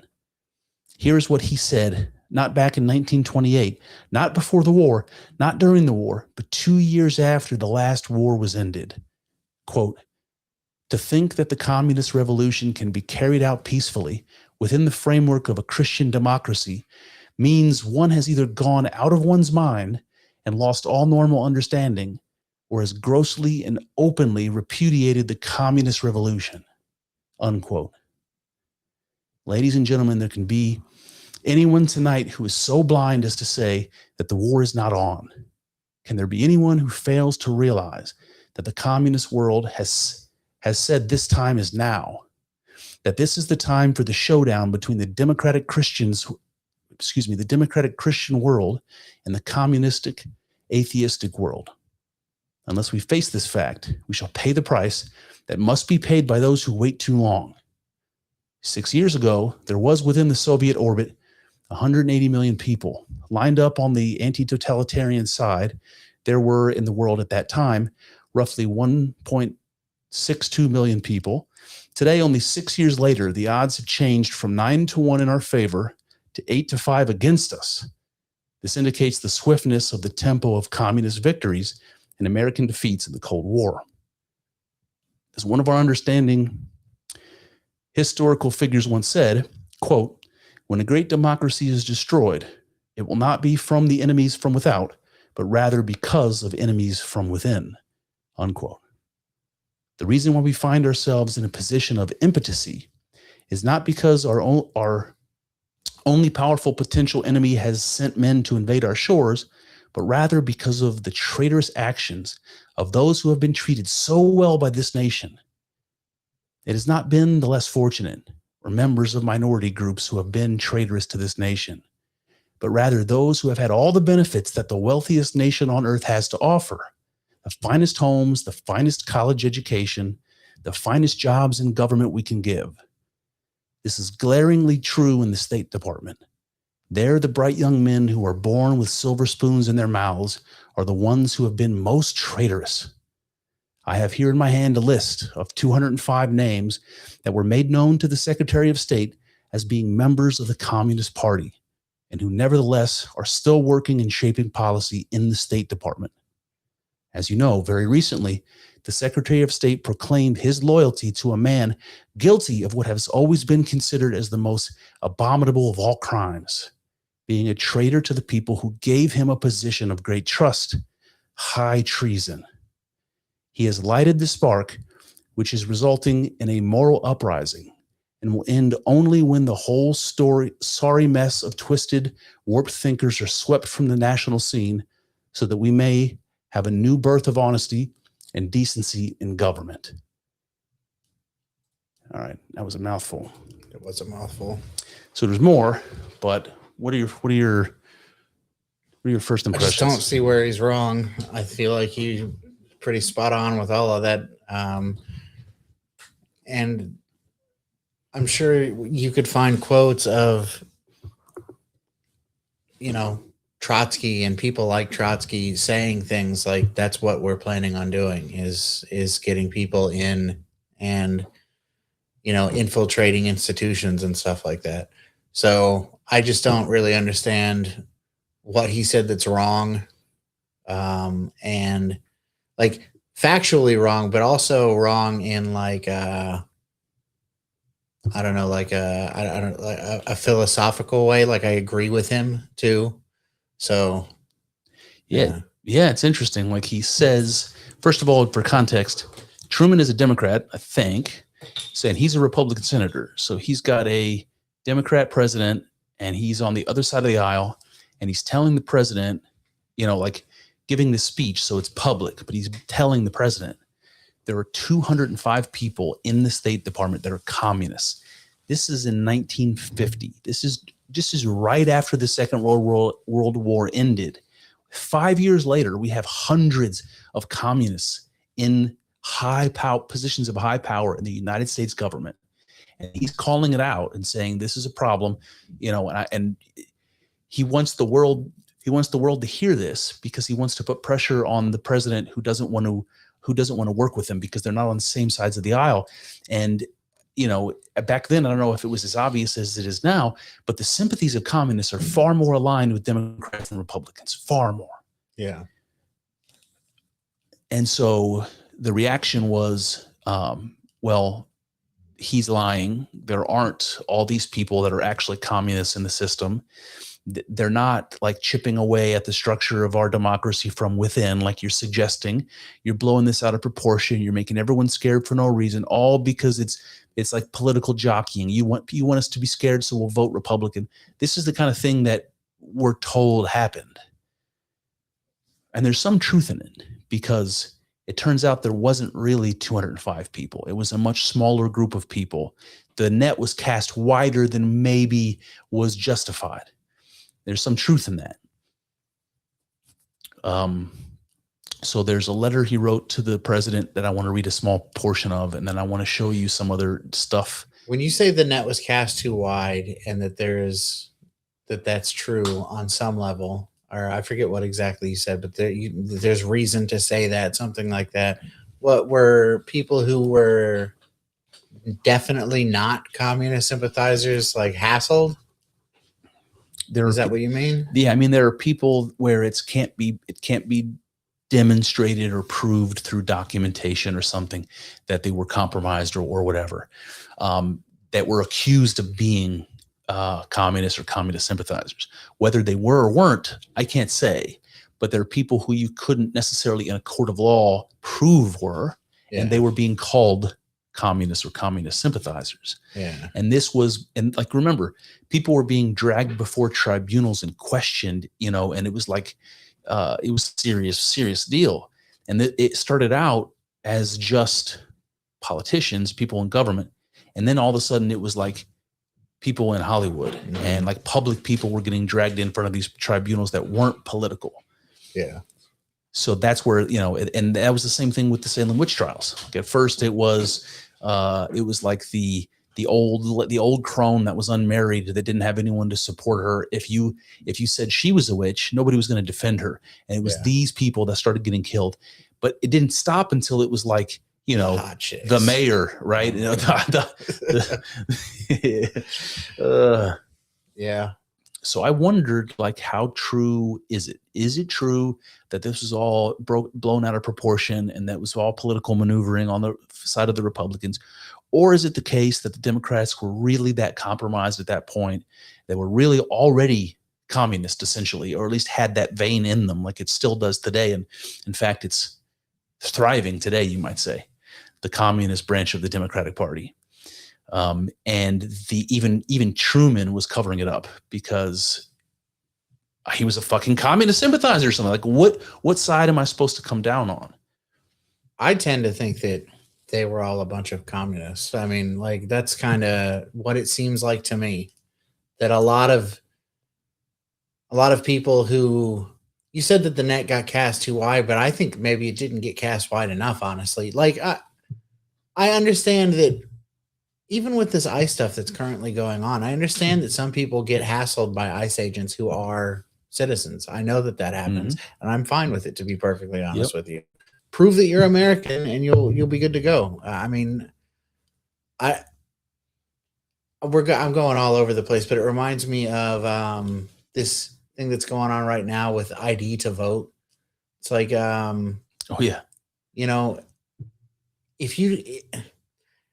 people are just stupid. That's like, I don't know. Yeah, they started off saying, "Oh, but brown people don't have access to IDs. Yeah. Brown people don't know how to use the internet." That was their first argument, and now it's, well, what about women who have their names changed when they get married, and sometimes they have trouble getting IDs? It's like they'll say absolutely anything to suggest that it's reasonable that people should be able to vote without proof that they're eligible to vote. Yeah. Absolute nonsense, man. It's ridiculous. I forget how I was tying that into McCarthyism. You tell me. I don't know, man. I've lost it. I don't know. All right. Got one little more thing to read, and then basically what I have afterwards is a series of question and answer session I had with AI about it. So let's see. What AI? I think it was Copilot, maybe. So a little bit, not the best choice I could have made. See, now I have to open this up, and then I open this up, and then I click on that button, and now it's available. Here we go. Okay, back to this. So here is the letter to Harry Truman, and it goes like this. This is part of the speech. In the Lincoln Day speech at Wheeling Thursday night, I stated that the State Department harbors a nest of communists and communist sympathizers who are helping to shape our foreign policy. I further stated that I have in my possession the names of 57 communists who are in the State Department at present. So notice how he went from 205 in the speech to 57 when he wrote the letter. A State Department spokesman promptly denied this, claiming that there's not a single communist in the department. You can convince yourself of the falsity of the State Department claims very easily. You will recall that you personally appointed a board to screen State Department employees for the purpose of weeding out men whom the board considered dangerous to the security of this nation. Your board named hundreds which had been listed as dangerous to the security of the nation because of communistic connections. I know of one group of approximately 300 certified to the secretary for discharge because of communism. He actually only discharged approximately 80. I understand that this was done after lengthy consultation with the now convicted traitor Alger Hiss. I would suggest, therefore, Mr. President, that you simply pick up your phone and ask Mr. Atkinson how many of those whom your board has labeled as dangerous communists he failed to discharge. We have been able to compile a list of 57 communists in the State Department. This list is available to you, but you can get a much longer list by ordering Secretary Atkinson to give you a list of those whom your own board listed as being disloyal and who are still working in the State Department. I believe the following is the minimum which can be expected of you in this case. One, that you demand that Atkinson give you and the proper congressional committee the names and a complete report of all those who were placed in the department by Alger Hiss and all those still working in the State Department who were listed by your board as bad security risks because of their communistic connections. Two, that you promptly revoke the order in which you provided under no circumstances could a congressional committee obtain any information or help in exposing communists. Failure on your part will label the Democratic Party of being the bedfellow of international communism. Certainly this label is not deserved by the hundreds of thousands of loyal American Democrats throughout the nation and by the sizable number of able, loyal Democrats in both the Senate and the House. So this is his letter to the president. So he's saying that there's this legitimate communist who's been found out, Alger Hiss, who was responsible for bringing in all these people into the State Department, who before McCarthy even got involved, were identified as being security risks because of their communist sympathies, and only a fraction of them were fired for it. And he's saying, Mr. President, you have to fire the rest of them. I can give you a list of the rest of them. Anybody who Alger Hiss approved of has to go. Gots to go. Yeah. So what else before I start going through this back and forth? Do you feel like that is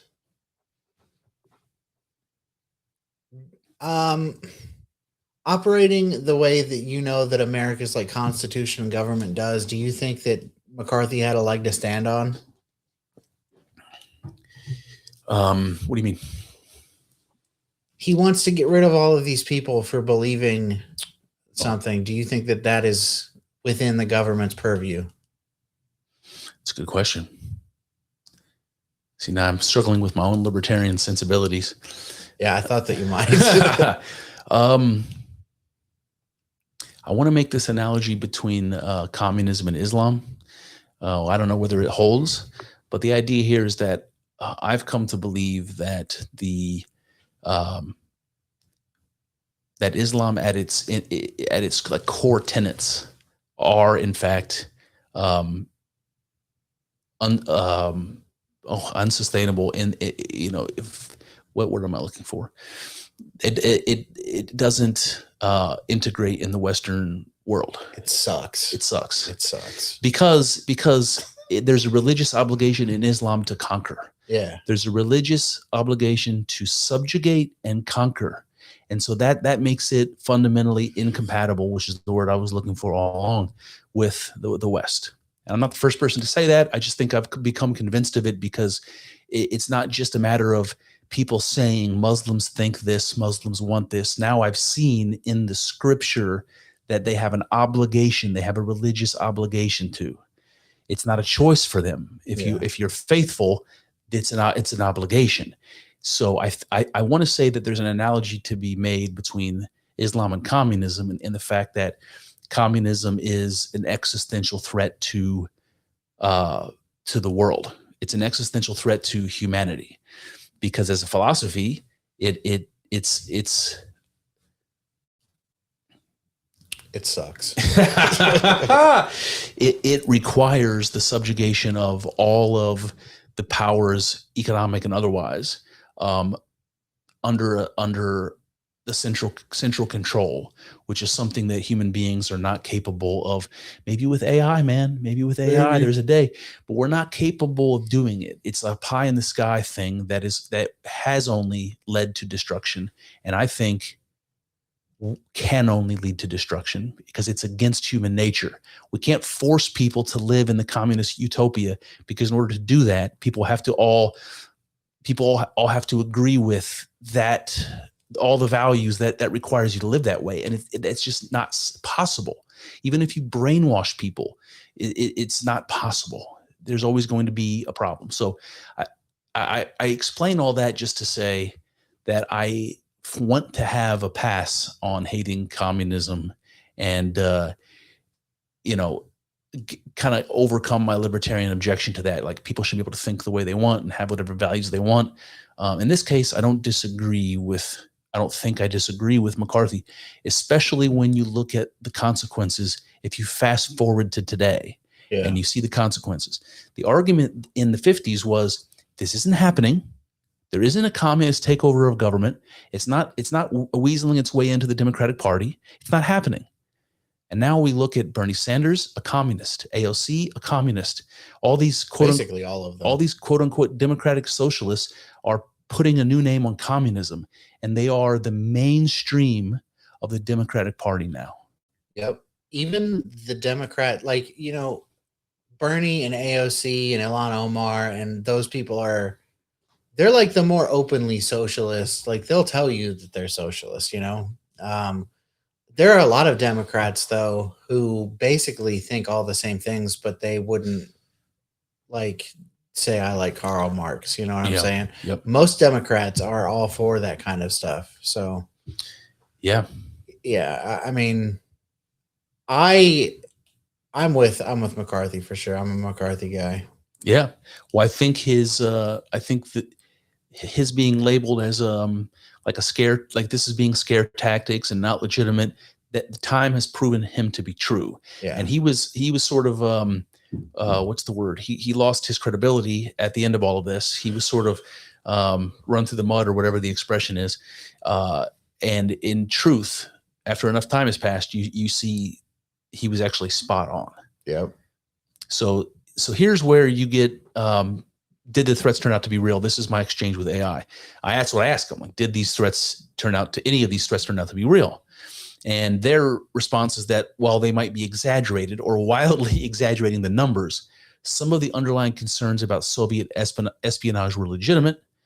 And then the first evidence they give is declassified intelligence confirms that the Soviet Union had successfully recruited American citizens as spies between the 1930s and 50s. And who would you guess is on that list of spies?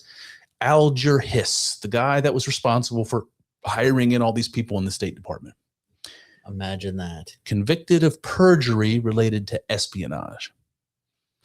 And there's a whole bunch of other people. Julius Rosenberg. I just want to pause for a second on his last name. Julius Rosenberg executed. He was executed for passing atomic secrets to the Soviet Union. Yeah. Then you've got Klaus Fuchs, physicist who gave the USSR key atomic bomb information. Imagine that. The Silver Master Group. Hey. A network of government employees that were spying for the USSR. And there's more.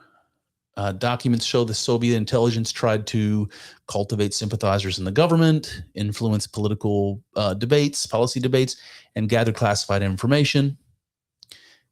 Then there's the Communist Party USA, which had clear ties to Moscow. There was fundraising and things going on, providing money to the Soviet Union and the Communist Party, all that sort of thing.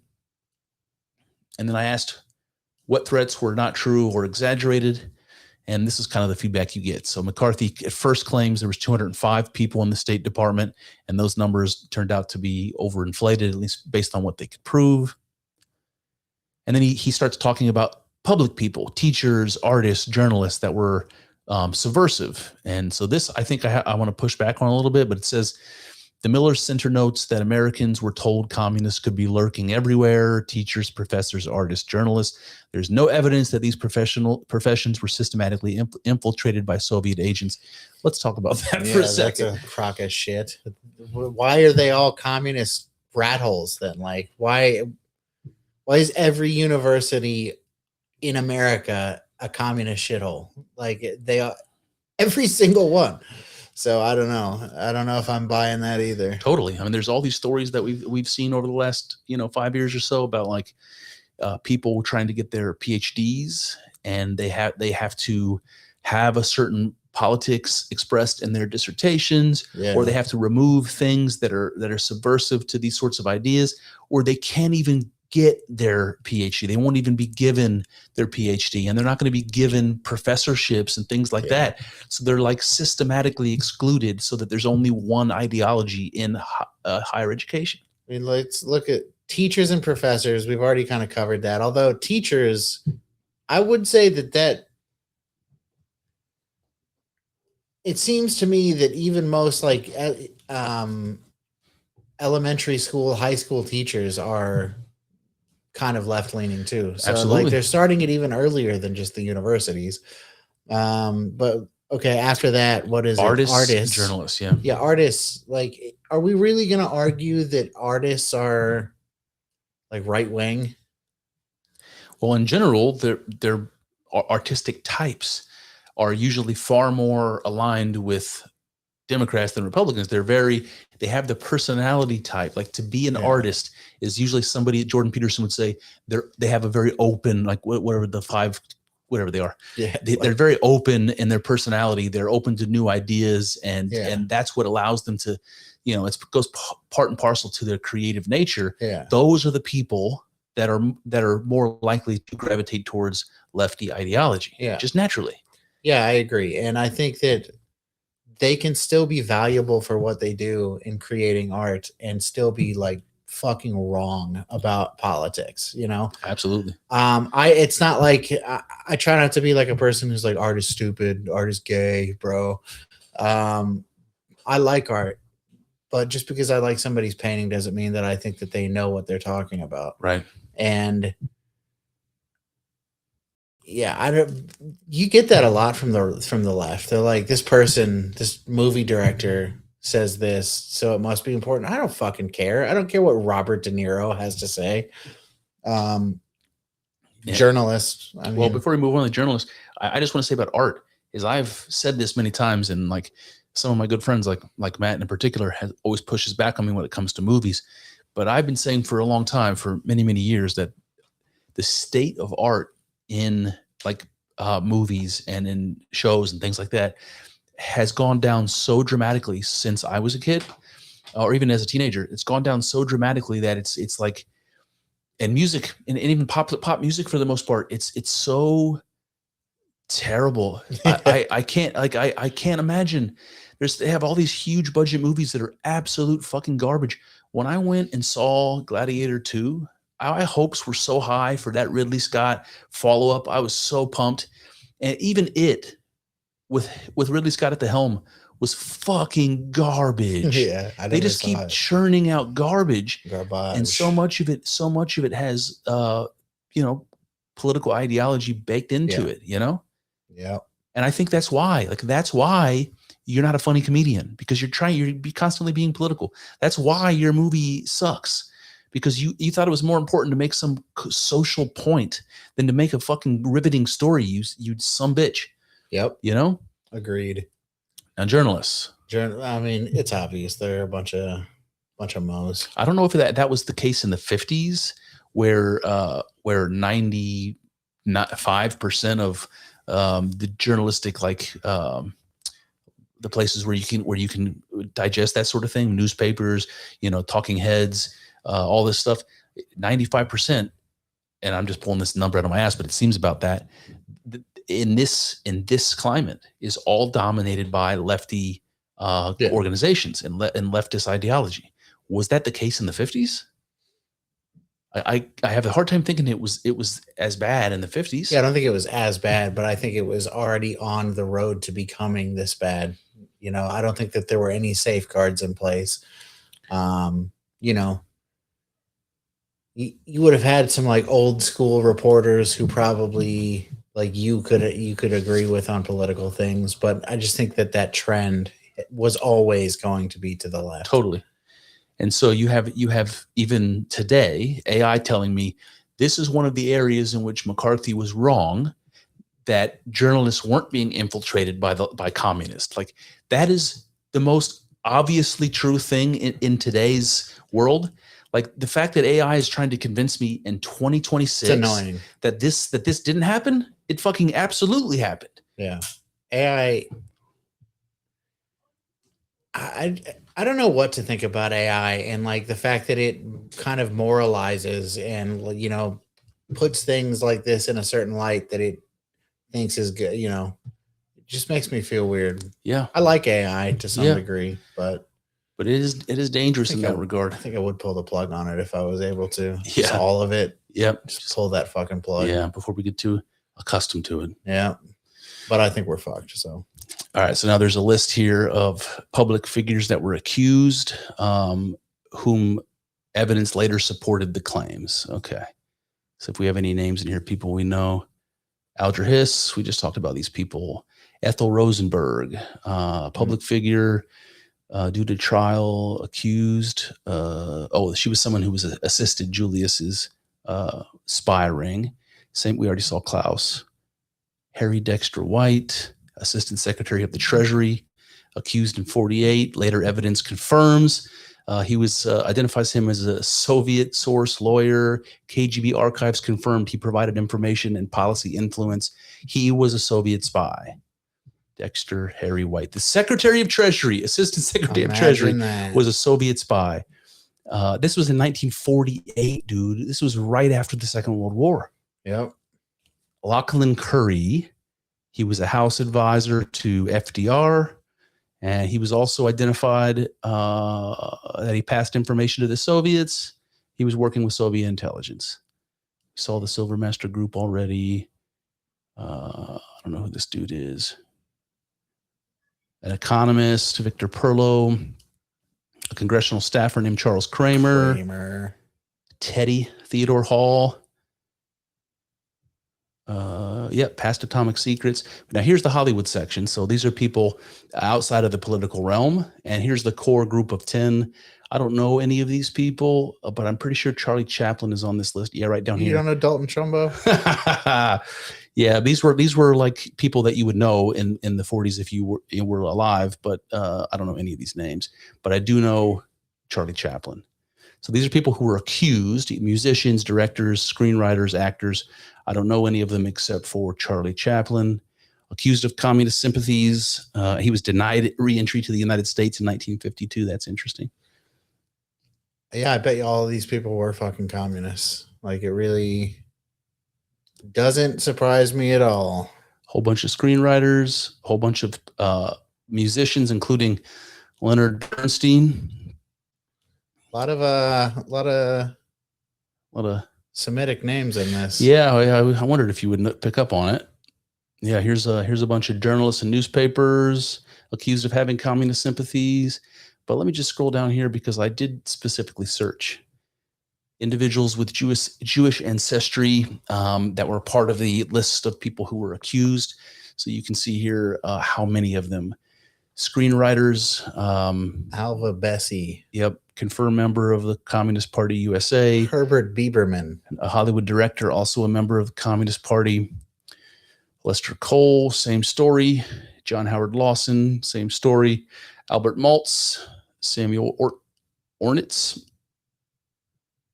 Adrian Scott, and then a whole bunch Zero Mostel. Yeah, a whole bunch of people that were suspected that are unconfirmed, including somebody from Cleveland. Hey, Howard De Silva. Howard De Silva, my guy. I don't know who you are. He was an actor, yeah. But you can see screenwriter, actor, composer, journalist. Yeah, all of these people I bet they all were. Well, the point is, look at how many of them are Jewish. This is just a list of the Jewish names. So I don't know, man. I don't know what it means that there's so much support of communism among Jewish people. I don't know what it means, man. I don't know what it means either. I don't know. But I mean, I think it's interesting that at the same time that communism was coming up, Zionism was coming up too. Very true. And I've heard people say that it's not necessarily like a call to communism necessarily, but as it's a call to something that like disturbs the moral order. You know what I mean? Be it communism or Zionism or whatever. So they have those, like in Israel, they have those, like, what are they called? Those communist kibbutz. Yeah. Was that like integral to the early state of Israel? Was that like a later thing? I don't know. I do not know that. Because I just wonder, like, if that was like part of it from the very beginning, and I wouldn't be surprised, but I don't know. I'd just be curious, like if they envisioned that the Jewish state would be a communist state, and these people were coming and living in these communes there. Like, I wonder if that was a later development, or if that was how it was in the beginning. Yeah, that'd be interesting. Something to find out. I know. I mean, we can talk about the Jewish revolutionary spirit, that whole argument, and that support of communism is just an expression of this continued desire to kind of rock the boat, and that's just part of their, like, we all know people like that. Like, there are people that are like, not unlike yourself, maybe the perpetual contrarian, or anybody who's raised kids knows that certain kids have this personality of always pressing, pushing the envelope, always looking for the boundaries, like, I just wonder, is that possible that those sorts of qualities might exist in a whole ethnic group? It's just like common as part of that ethnic group. And so ideas like communism would be more likely to flourish in that, or I just don't know. Like, I want an explanation. Yeah. I don't know either, but it would be good to have an explanation. How do we find that out? Well, are they like, I just wonder it. You'd think there'd be tests that we could run. Yeah. No one's in a hurry to do that experiment, though, No. So I think the conclusion that after reading some of this stuff, I didn't do a deep dive or anything, but this is like the classic material that you would come up against if you were searching McCarthyism. Yeah. And it seems to be more true than they pretended it was. And McCarthy took a hit publicly for the things that he said, that, turned out 50, 70, 80 years later, now it is, to come to fruition. He was a prophet. Like, what might have happened if he was taken more seriously? Like, what might have happened if they literally got rid of all these communists from government? And here I am, like, that's kind of a totalitarian idea, to go in and like interrogate, people, and purge them. And I like it though. but how might have things been different? I would say that they would probably be a little bit better. Yeah. I think the Democratic Party would be different. For sure. But I don't know, man. What else you got, man? I don't really have anything else off the top of my head. The only other thing that I was going to talk to you about in our last final minutes here is that I've been, I told you many times recently that I've been studying Greek. Oh, yeah. I've been really enjoying it, man. How's that going? I haven't had an opportunity to practice in a little while. It's been a few days, but I was impressed how quickly I learned the alphabet. I just had to put like an hour every morning into it. And after like 5 days, 6 days, I knew the whole alphabet, upper and lowercase letters. I could recognize them and write them. I could sound them out, and I could start to sound out words. And then I went to the Septuagint, and I started reading the Old Testament in Greek and ancient, because I want to learn ancient Greek. And I'm just like kind of picking up vocabulary and starting to pick up the nuances of the grammar as I read it. And I don't understand it yet, but it's starting to make sense to me. Like there's certain words where I'll recognize here's the root, and it's got some suffix on it that's being used in this case because they're talking about this versus, without the suffix, they're using it in this way. So I'm starting to I don't have anyone teaching me. So I'm just kind of unraveling it by trial and error. Yeah. But I am finding some interesting things, including a lot of roots to words that I know that I didn't realize were Greek. All right. I'm just see if I can come up with some of these examples. Nothing's really fresh in my mind right now. Sucks when that happens. Yeah. Oh, damn. There was like a handful of examples I gave my wife, and now I can't remember. Yeah. Can't remember a single one of them. One of them was like, oh, this is going to be embarrassing. One of them was the root of like the word ontology. It was like ontes or something like that. And it meant like being or something, but that's what ontology is, the study of being. And there was other things. There was like cognates in English or things that I was picking up on. And those are the kind of things that will help me to remember the words, because I need to have something that I will jog my memory, something that will allow me to remember it. And right now it's like connections to things I know. That's the same way I memorize the alphabet. So I'm just like, oh, this one looks like this, or I have to come up with ways to remember rather than just memorizing. Yeah. I don't know if anybody can just memorize just without any context or like. I think people can, but I think that what you do is good if it helps you remember. Yeah. I learned a few words here. Let me see if I can remember. Skotos. Pretty sure it means darkness. In the Septuagint, it's in the beginning. In the Greek, it's enarche. And arche is the word for archaeology, but it's also the word that Carl Jung uses for archetypes. Yeah. And it means in obviously in that case in the beginning. There's a bunch of other ones, man. Those are the ones. Watching you try to call it to mind. Yeah. So if we would have done this like last week, I would have been better. But I've been busy and I haven't had time to practice. But I find I'm really enjoying it. Not that like I'm not really getting anything out of it. It's not like it's just like the joy of learning or something like. But it's if I tried to sit down and learn about something that was like I had no interest in, it would be like a real chore. Yeah. And this hasn't felt like a chore at all. Like I sit there and I'm like sounding out these words. Here I got a phrase for you in ancient Greek that I've memorized. Let's see if I can come up with it on the top of my head. It's omothin gegasi theoi thentoi ta anthropoi. And that's going to be my next tattoo. It's the gods and mortal men sprang from one source. All right, where are you getting that? That came from where bodily are you getting that tattoo? Good question. I don't know. I'm running out of places where a face tattoo, bro. You're gonna do the cool guy thing and get a face tattoo? No. Come on. I was actually thinking maybe getting a tattoo on my ribs, like on the side of my side. Well, I'm told that that's a terrible idea. Like the people who have done it, they're like, yeah, the ribs is like one of the worst spots. I've heard that. There's this still think you should get a face tattoo. There's this couple of these examples of these Old Norse carvings that have there's a name for the cosmic serpent, but I can't remember the cosmic serpent that's wrapped around the world tree Yggdrasil.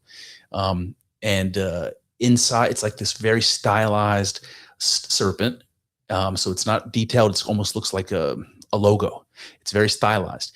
And inside of the body of the serpent, there's runes, and the runes spell something. I don't know what they spell, but I like that idea.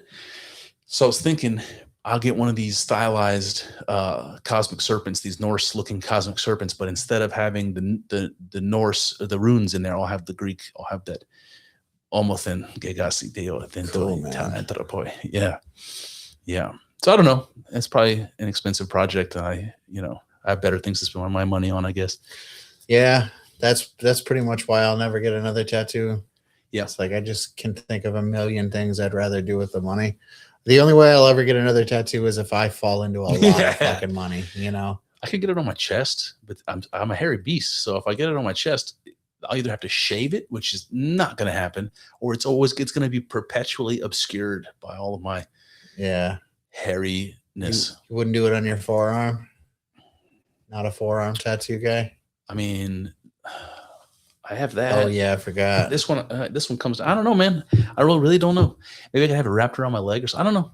I've put some thought into it, and I have another idea for one that I just haven't quite executed on yet. Yeah. That was inspired by the episode I did on ancient Egypt. So I don't know, man. It's just fun thinking about. Yeah, tattoos, man. They're fun to think about. Yeah, hold on. Let me grab this piece of paper over here. This is some of my practice, my Greek practice here. So this is the one I was telling you about. Omothin gegasi theoi thentoi te anthropoi. This one is from a different one. This is from Pindar. And I kind of wanted to make a combination, like maybe use part of this and I don't know, it's going to be a big tattoo.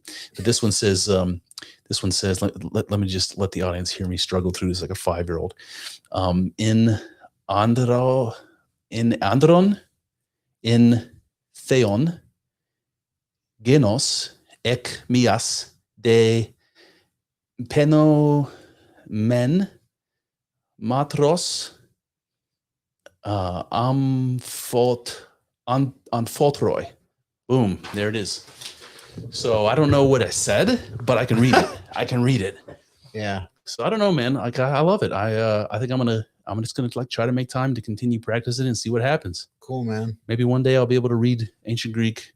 You should primary sources. You should do modern Greek on Duolingo and see if any of it transfers over. Yeah, I wonder.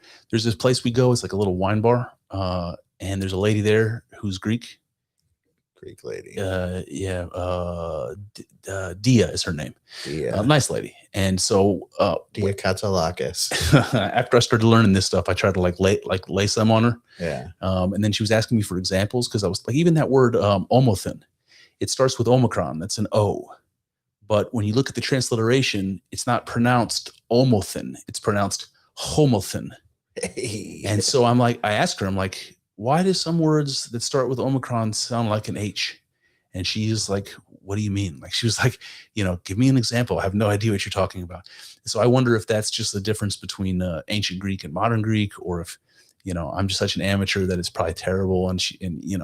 It's got to, doing it the way you're doing it, it's got to be hard because there's really no way to correct yourself, know? Yep. Reminds me of, have you seen these videos on X of Candace Owens pronouncing words wrong? No, but I've heard her do it once or twice. Give me some examples. You remember? Just this YouTube account has posted all these videos of her, and most of the time it's not just one time, it's her saying it over and over multiple times. Yeah.